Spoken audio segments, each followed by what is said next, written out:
Hello friends, welcome to தமிழச்சி சமையல். இன்றைக்கி சமையலில் என்ன பார்க்க போகிறோம்? ஈஸியான ஒரு டிஃபன் ஐட்டம் பார்க்க போகிறோம். அது என்னென்னா நீர் தோசை. இட்லி தோசை மாவு இல்லை, அரைக்கல, கஷ்டமாக இருக்குதுன்னு ஃபீல் பண்ணாதீங்க. இதை சட்டுன்னு பண்ணிடலாம். வாங்க எப்படி பண்ணுறதுன்னு பார்க்கலாம். ஃபஸ்ட்டு மாவு ரெடி பண்ணலாம். அதுக்கு பச்சை அரிசியை ஒரு 1/4 கிலோ எடுத்திருக்கேன். அது ஒரு 2 ஹவர்ஸ் தண்ணியில் ஊற வச்சு எடுத்திருக்கேன். இப்போ ஃபஸ்ட்டு தேங்காவை அரைச்சிடலாம். தேங்காய் ஒரு 80 கிராம் எடுத்திருக்கேன் நான். நீங்கள் 1/2 கிலோ அரிசி எடுக்கிறீங்கன்னா ஒரு அரை மூடி தேங்காய் கரெக்டாக இருக்கும். இதை ஃபஸ்ட்டு மிக்சியில் அரைச்சிடலாம். மிக்சியில் அரைச்சாச்சு. இப்போ நம்ம ஊற வச்சுருக்க அரிசியை இதில் சேர்த்துக்கலாம். நிறைய தேங்காய் போட்டிங்கன்னா தோசை சரியாக வராது. அதனால் கரெக்டான அளவு எப்போவுமே யூஸ் பண்ணிக்கோங்க. தேவையான அளவு உப்பு சேர்த்துக்கிறேன் நான். போட்டு இப்போ நல்லா அரைச்சிக்கலாம். நல்லா மையாக அரையணும், பெயிண்ட் மாதிரி இருக்கணும்.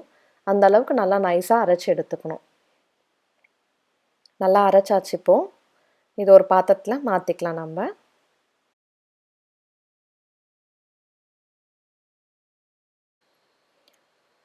மாவு புளிக்க வைக்கணும் அப்படின்றதெல்லாம் இல்லைங்க. சட்டுன்னு அரைச்சிட்டு அப்படியே தோசை தவாவில் நம்ம தோசை ஊற்றிடலாம். அதனால் நம்ம காலையில் எழுந்து கூட அழகாக ஊற வச்சுட்டு தோசை ரெடி பண்ணி வச்சிடலாம். சூப்பராகவும் இருக்கும். தேங்காய்லாம் போட்டு அரைக்கிறதுனால நல்லா ஸ்வீட்டாக இருக்கும் தோசை.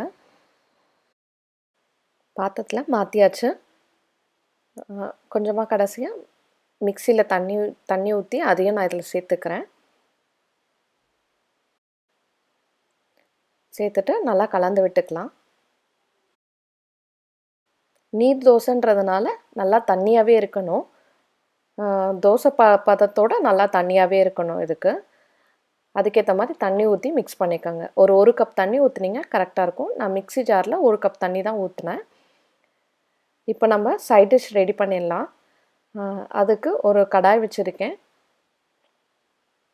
கடாயில் ஒரு ஸ்பூன் அளவுக்கு எண்ணெய் ஊற்றிக்கிறேன்.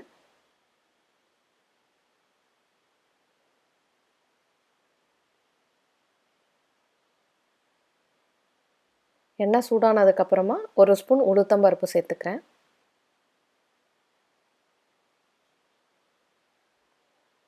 சேர்த்து நல்லா வதக்கிக்கலாம்.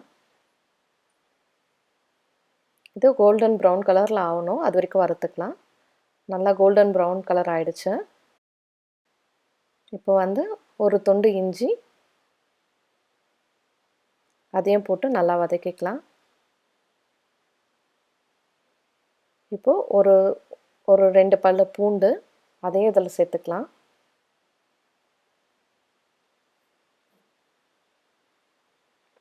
சேர்த்து நல்லா வதக்கிக்கலாம். வதக்கிட்டு ஒரு பெரிய வெங்காயத்தை நீளமாக கட் பண்ணி வச்சுருக்கேன். அதையும் இதில் சேர்த்துக்கலாம். சேர்த்து நல்லா கலந்து விட்டுக்கலாம்.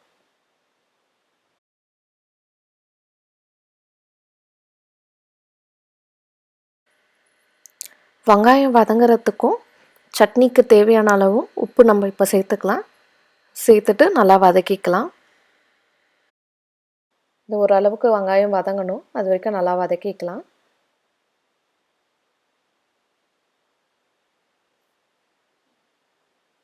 ஓரளவுக்கு வதங்கிருச்சு.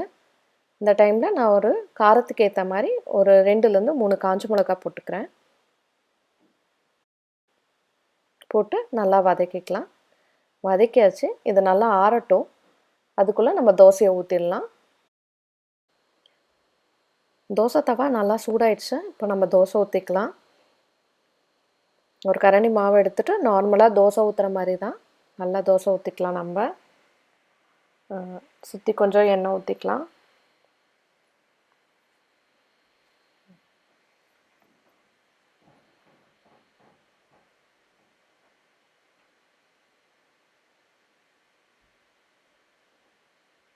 எண்ணெய் ஊற்றிட்டு மூடி வச்சிடலாம். நம்ம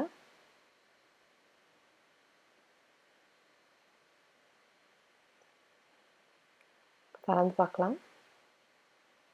பாருங்கள் எவ்வளோ சூப்பராக ரெடி ஆகிடுச்சு தோசை. இதை ஒரு வாட்டி திருப்பி போட்டு எடுத்துடலாம். நம்ம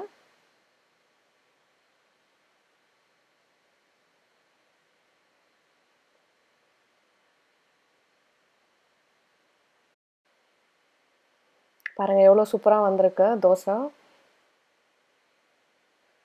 டேஸ்ட்டும் அவ்வளோ சூப்பராக இருக்குங்க. கூட வெங்காய சட்னி கொஞ்சம் காரமாக அரைச்சோன்னா இன்னும் சூப்பராக இருக்கும். நல்லா சாப்பிட்லாம். சூப்பராக ரெடி ஆகிடுச்சு. இப்போது வெங்காய சட்னிக்கு அந்த வெங்காயம் வந்து ஆறிடுச்சு. அதை மிக்ஸி ஜாரில் மாற்றிருக்கேன். அதையும் அரைச்சி எடுத்துக்கலாம். அரைச்சாச்சு. திறந்து பார்க்கலாம்.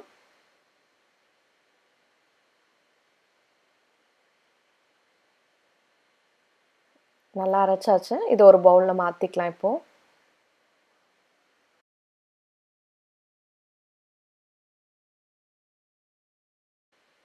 ஒரு பவுலில் மாற்றி அடிச்சு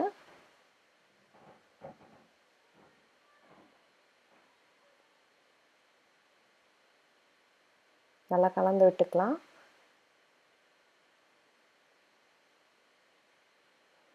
இப்போது இந்த சட்னிக்கு ஒரு தாளிப்பு போட்டுடலாம் நம்ம. அதுக்கு ஒரு சின்ன கடாய் வச்சுருக்கிறேன் தாளிக்கிறதுக்காக. அதில் கொஞ்சமாக எண்ணெய் ஊற்றிக்கலாம்.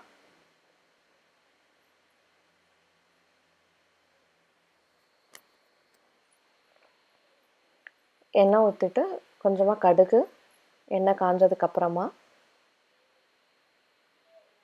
கடுகு போட்டு பொரிஞ்சதுக்கப்புறமா ஒரு 4 உளுத்தம்பருப்பு, ஒரு 4 கறிவேப்பிலை போட்டுடலாம். போட்டு இப்போ கேஸ் ஆஃப் பண்ணிடலாம். ஆஃப் பண்ணிவிட்டு சட்னியில் கொட்டிடலாம். பாருங்கள் சூப்பராக தோசையும் சட்னியும் ரெடி ஆகிடுச்சு. இது உங்கள் வீட்லேயும் ட்ரை பண்ணி பாருங்கள். இந்த தோசையை ட்ரை பண்ணிட்டிங்கன்னா அடிக்கடிக்கு பண்ணுவீங்க. ரொம்ப ஈஸியாகவும் இருக்கும். இன்ஸ்டன்ட் தோசை மாதிரி ரெடி ஆகிடும்.